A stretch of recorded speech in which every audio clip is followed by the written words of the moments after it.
So pencils down and colored pens up.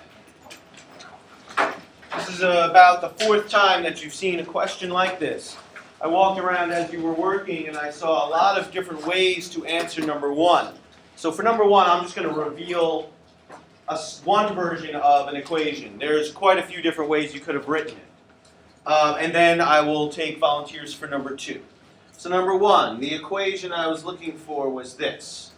3x plus 3.5 equals 13.25.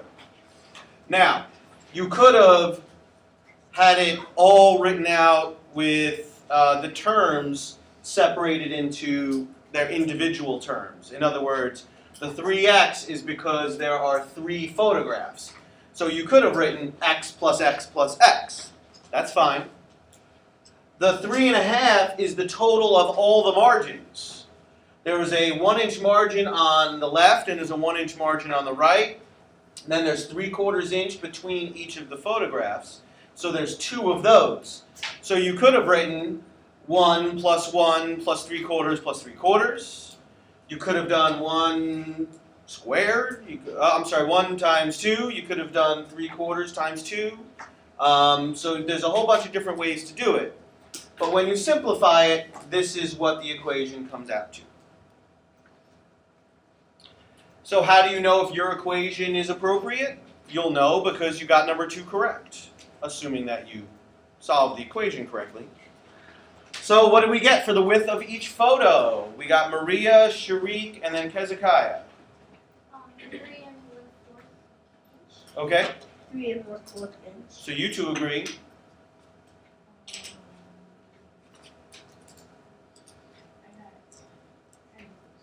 Okay, Brian? So everyone agrees that it's 3 1/4, and that's good because it is 3 1/4 inches.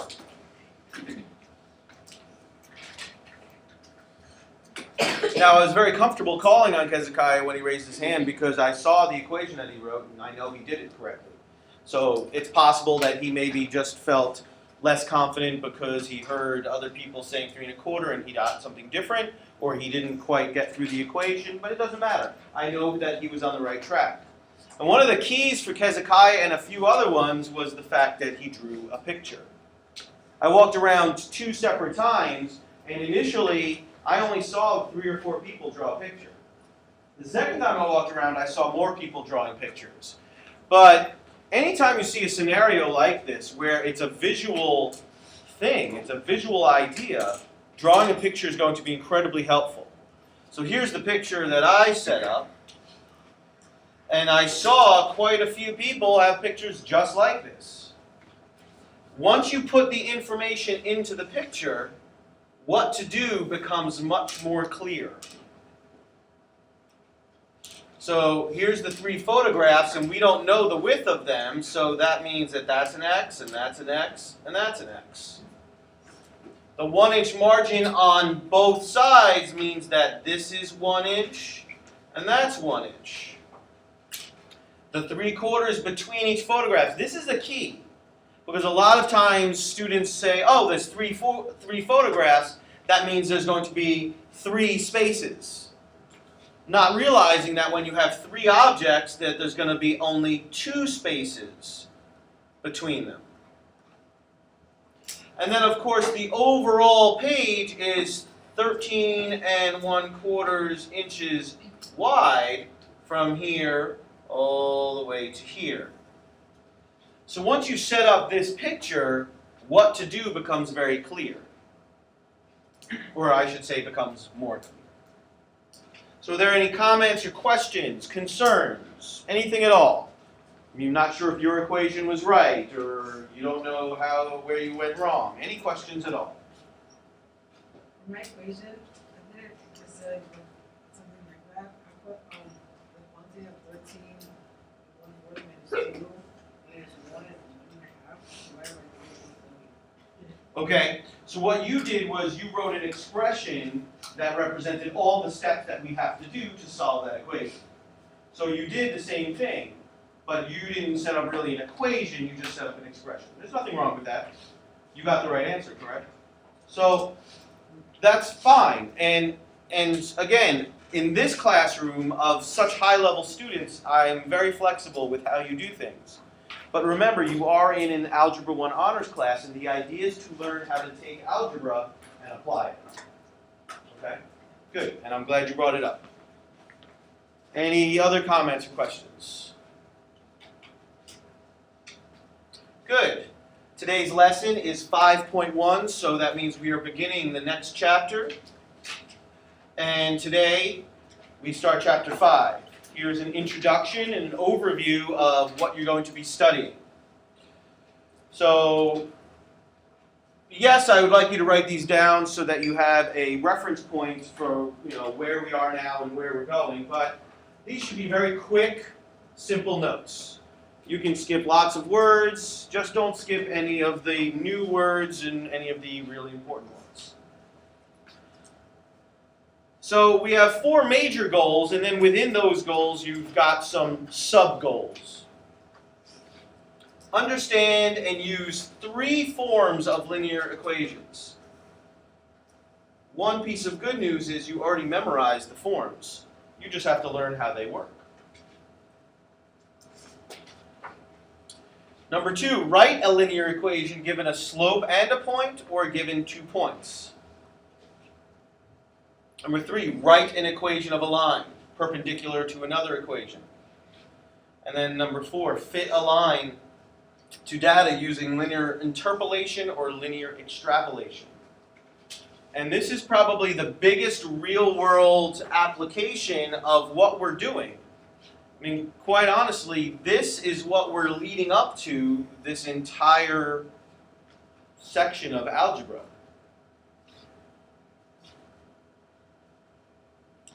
So I can frame this in an even more general sense. But I'll give you a moment to copy some things down.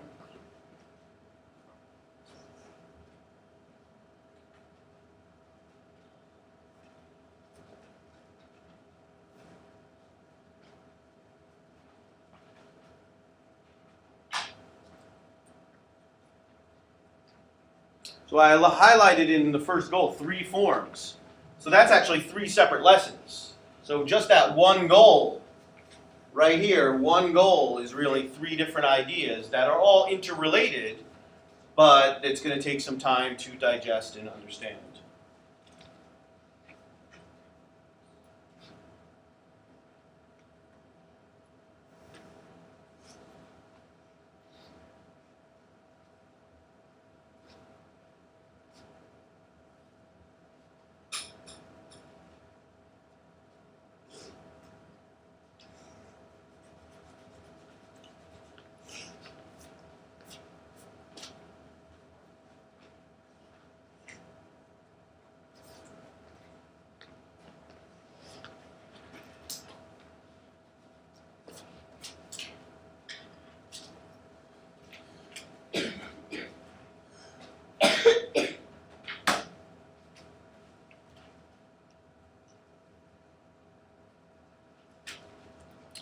So I want to hide this just for a moment. Chapter 5 is a direct continuation of Chapter 4, but I want to frame in a general sense what the difference is. In Chapter 4, we looked at equations, and we learned how to graph them 3 different ways. So we really looked at the equations and then decided what to do with them. This chapter, we're flipping the whole thing around. This chapter, we're going to look at situations and write equations for them. The situation might be a graph, it might be a scenario, it might be a number of different things. But this chapter is really about learning how to write equations, given different bits of information. Okay? And then, as I already indicated, leading up to this, fitting a line to data. There are a couple people in the room who actually brought this up a couple weeks ago. Does anyone know what that line is called when you fit a line to data? Brandon? Well, that's right. We're going to be looking at a scatter plot, but then when you fit a line to it, what is that called? Alyssa? That's right. And you were the one who had brought that up in the past. That's called the best fitting line. And we have 2 techniques for that. One's called linear interpolation and one's called linear extrapolation. They're actually the same technique. It just depends on the situation. Okay, so this is really what we're leading up to. Okay, so that's the overview. Here is today's lesson, writing equations in slope-intercept form. We already know what slope-intercept form is. We should be mastery level. Y equals mx plus b. You should know exactly what the m is and what the b is. You should be an expert. I'm asking you to write it down again, but you know, it's very quick, very simple.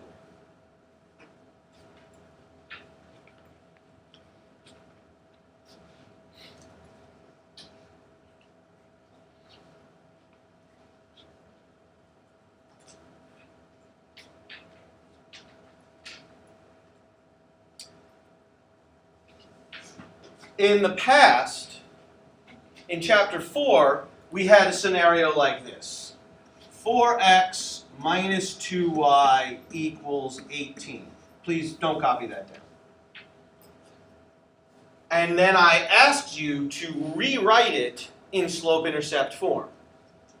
So we were already given an equation, and then I asked you to rewrite it into y equals something x plus something. So we already had the equation, and then we rewrote it. Today is going to be different. Today, you're not going to have an equation to begin with. Today, we're going to just have pieces of information. We have to construct an equation from the pieces of information. Okay? So the difference is rewriting versus constructing from scratch. Okay? So, example 1. And today's lesson is actually one where we start very simple and then progress through more complex. Sometimes I start very complex and we progress toward simple. So, write an equation in slope-intercept form. The first few questions are going to be a joke. Because if I'm given the slope and I'm given the y-intercept, you just have to plug it into the form. So there's really, for you guys, virtually no effort involved. Y equals 5/9 is the slope, 5/9 x, y-intercept is -2 minus 2. And we just constructed an equation in slope-intercept form. No effort. There's really no process involved. Comments or questions so far? Go ahead, Tristan.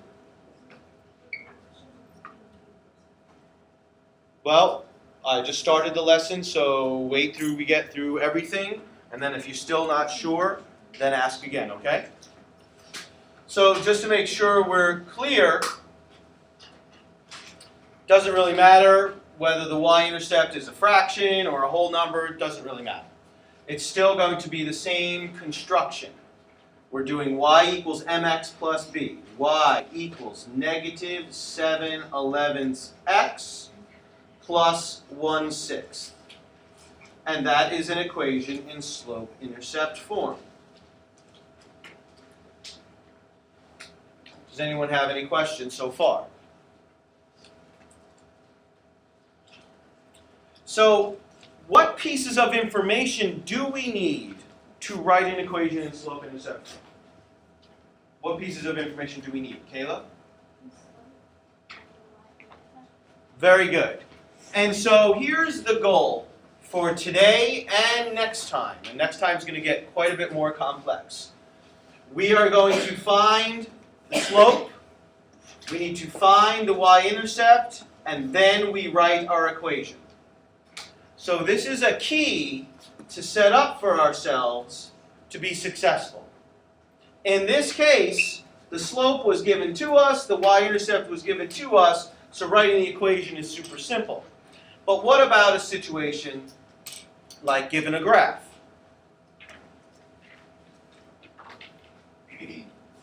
So I don't need you to construct this graph, but you do need to write down example 2, and then we're going to set up a key for ourselves.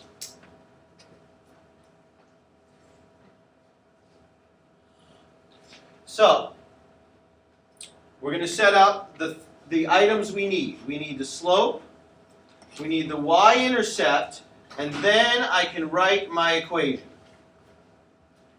So, in the first example, the slope was given to us. It was a gift. Just here it is. The y-intercept was given to us. Here it is. That takes no effort. Now I'm given a picture, but I still need the same pieces of information.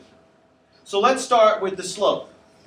How could I get the slope from this picture? How can I get the slope from the picture? Shelby and then Tristan.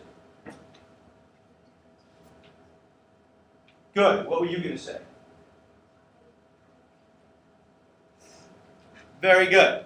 So we have two different methods at our disposal. You use whichever method makes sense to you. We have the 2 points right here. We have this and we have this. So we could use the slope formula if we wanted to. We could do m equals y2 minus y1 over x2 minus x1. But Tristan points out something really important. When we're given a good picture like this, we don't need to do that because we can find, what's the top of the slope called? Rise over the run. So we just have to be careful about what the numbers are. So we'll start here. We're going to rise to this point. So we're going to rise to here. So from here, we're going to rise. So we're going up. So that's going to be positive. And this is going by 1. So it's 1, 2, 3. So my rise is 3. My run, I'm going to go from here over to here. I'm going to the left. So what's the run going to be? Zabari? Negative, and I'm going 1, 2, so it's negative 2. So the slope is rise over run, 3 over negative 2. 3 over negative 2. But we don't write things like that, so we take the negative sign and we put it in front. Negative 3/2 is the slope. Any comments or questions? There's a reason why I'm saying things the way I'm saying them. There's a reason why I'm asking you to set up a key, because next lesson is going to be crucial. Today, it's not as big a deal, but next time is going to be crucial. So now we need the y-intercept. How do we find the y-intercept? Catalina? Yeah, look at the point that crosses the y-axis right there. The y-intercept is 2. So B is 2. So now we're ready to write our equation. Y equals negative 3/2 x plus 2. And now we've written an equation in slope-intercept form that represents this line. Comments or questions on how we did that? Tristan.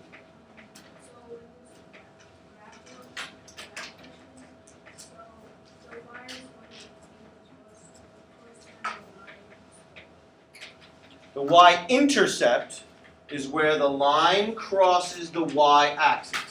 You said the first time. It only crosses once, right? It's not crossing. The only time it could cross more than once is if it was a curve. It could go like this.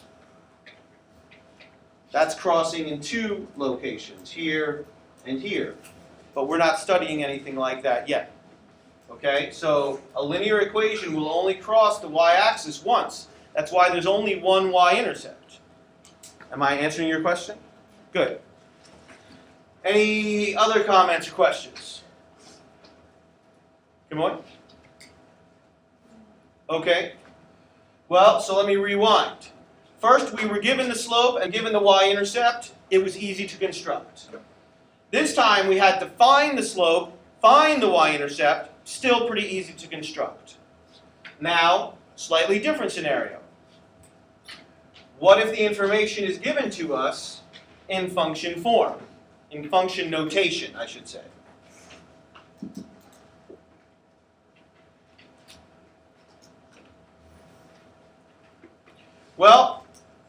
I am being asked to write an equation. And today we're writing it in slope-intercept form. So the key still applies, and again, this is why it's so important.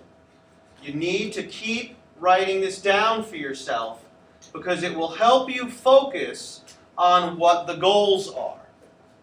The goals are to get these two pieces of information to then construct an equation in slope-intercept form. We have to somehow extract this piece of information and this piece of information from that. But you already know how to do that. How can we get the slope given that information? We got 5 light bulbs, 7 light bulbs. Alyssa will start us and then Hezekiah.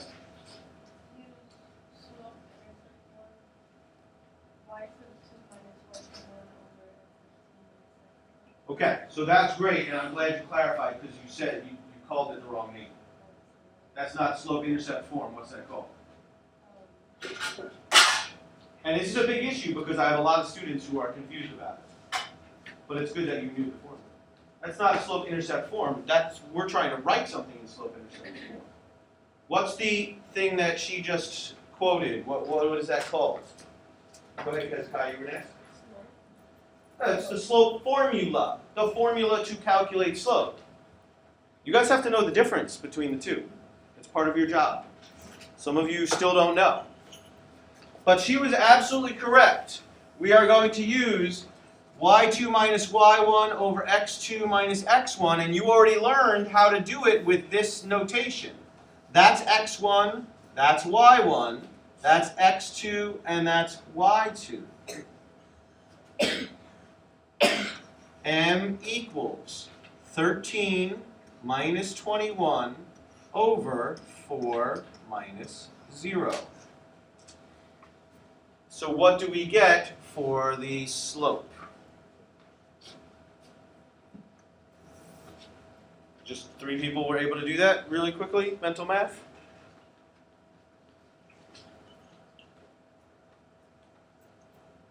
Five people? 6 people. Moy? Okay, but you guys are making this way too hard. Brandon?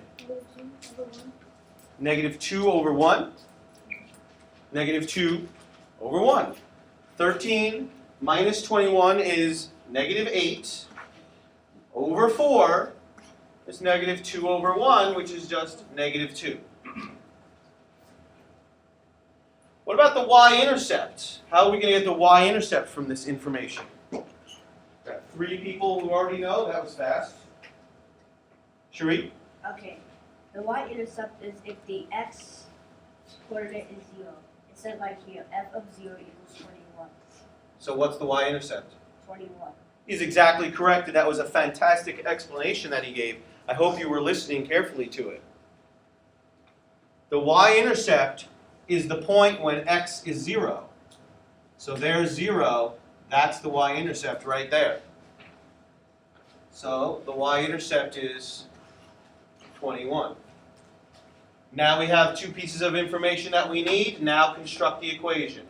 Y equals negative 2x plus 21. Does anyone have any questions on how we did that? Are we ever going to have to graph this, or is it just an equation? Do you know how to graph it? Yes. You should. You should be an expert at it. So do we have to graph it now? If I asked you to, you should know how to, but right now we're not graphing. Right now we're just learning how to construct the equation. Eventually we will connect this process to the graphing process. And that's what the linear extrapolation and the linear interpolation is. This right here is when we connect everything together. Okay? Am I answering your question? Good. So, part B. For those of you who looked at part A and immediately were like, well, I don't know what to do, you should have a better idea of what to do now. But we're starting out by writing down our key for ourselves. so that we can set ourselves up for success. We need the slope and we need the y-intercept. Give me one thing. Or what to do. Data? The y-intercept is 6. So how come you pointed that out to me first?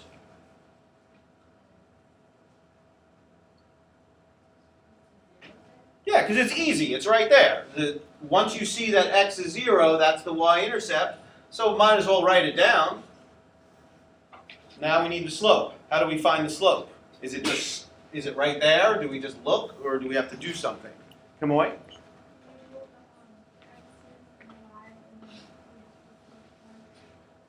Do the slope what? Formula. Very good. x1, y1, x2, y2. Very good. So m equals y2 minus y1 over x2 minus x1.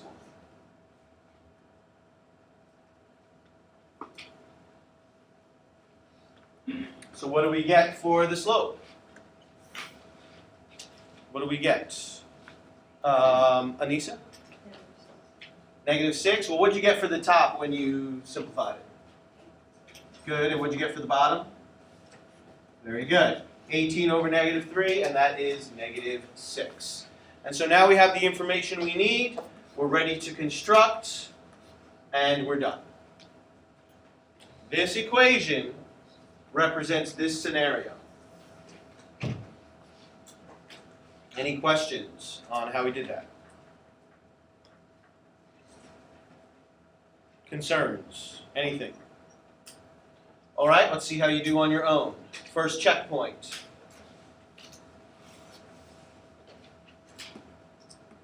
Got 2 minutes.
All right, what's the equation? Got one. We got a lot of confident people. We'll start with Maria, Alicia, and then Kezekiah. What'd you get? Y equals 4x plus 3. Y equals 4x plus 3. So you two agree. Y equals 4x plus 3. So everybody agrees that I've called on. The correct answer is y equals 4x plus 3. Technically, in function notation, it's supposed to be g of x, but I'm not worried about that, so I expected you to put y. Y equals 4x plus 3. So Does anyone have any questions on how this was done? I should have surveyed first. Give me a thumbs up if you got this correct. Good. Put your thumbs down. Are there any questions? Okay, so let's now apply it to a real scenario. Example 4. You do not have to copy the question, but of course you need to read the question, and then we are going to write down a few things together.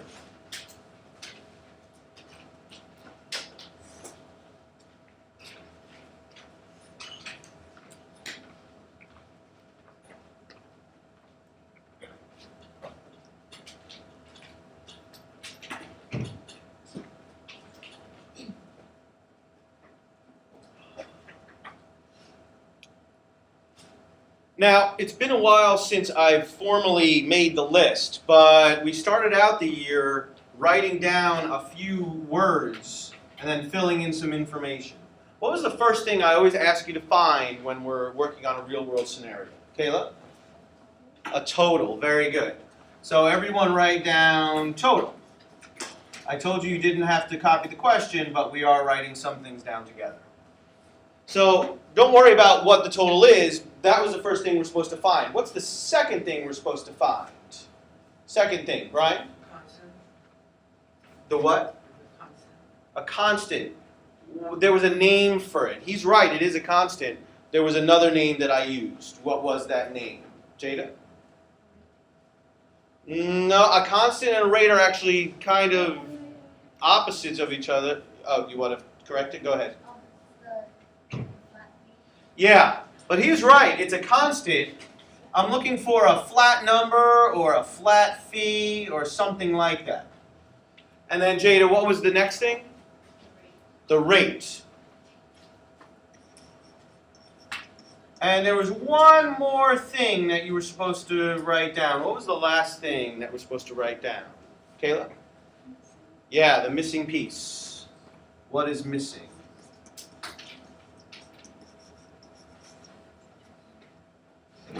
All right, so now let's go through the question and pick out pieces of information. What is the total from the question? What's the total? Catalina? 50? That's the total? That's what we're going to end up with? 50? No. Wait. Never mind. Okay. Kimoy? 62? Well, I don't see a 62 anywhere.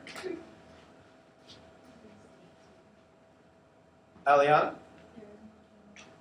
There is no total. It was a trick question. She's right. There is no total. So let's leave this blank for a moment. We'll come back to it. What about a flat fee? What's the flat fee, Catalina? 50. Ah, the flat fee is 50. I called on Catalina for a reason. I knew she would catch that. It is 50 because when you're charged just a flat amount for the sitting, what that means is just to have the photographer start, you have to give the photographer $50. What's the rate in this question? What's the rate? What's the rate? Shelby? $12. Very good. And what's the missing piece? What's the missing piece? I know we said that there's no total, but don't worry about that. What? There's another missing piece. Tristan? Yeah, the number of extra pictures. Number extra. Number of extra pictures. So what that piece is going to be missing, what letter should we use for that? What letter should we use? Cherie? X. Yeah, that's actually going to be the X. You could use any letter that you would like, but since we're studying slope-intercept form, we're going to call that our X.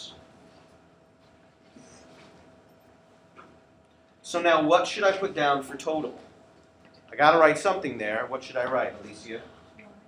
That is going to be the Y. And it's actually a simple way to think of it is this.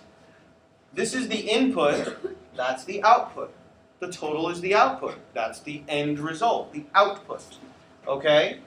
So now we have to put this all together to construct a linear model, which is a linear equation.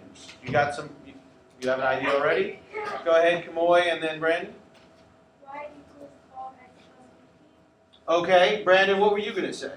Y equals 12x plus 50. Yeah, y equals 12x plus 50. You actually learned very early on that the rate, not always, but a lot of times the rate and the missing piece go together, and that's where we get that expression. The 50, the flat fee, is off by itself, and then the total usually goes here. This time we don't know the total. Okay? Any questions? So now, if I wanted to, I could draw a graph of this that would show me how much it would cost based on how many pictures extra pictures I decided to buy. Okay? Any questions or comments? Good, we're doing quite well. Draw a line across your paper. Your classwork is page 47. You're going to do numbers 17, 13, 8, 7, 6, 5, and 2.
Okay, colored pens up.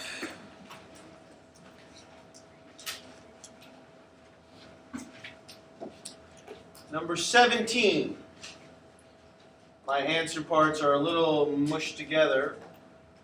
Here is the answer to A. Here is the answer to B. And then here is the answer to C.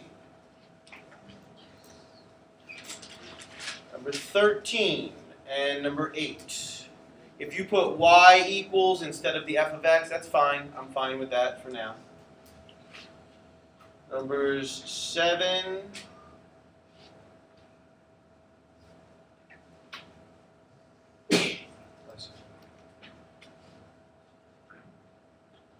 Numbers 5 and 6. I'm sorry, hold on.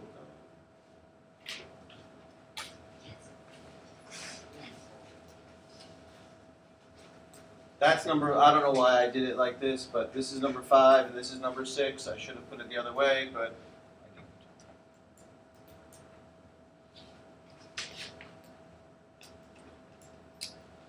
I didn't. And number 2. If you didn't get number 2 right, pack up your things and get ready to crawl through the window.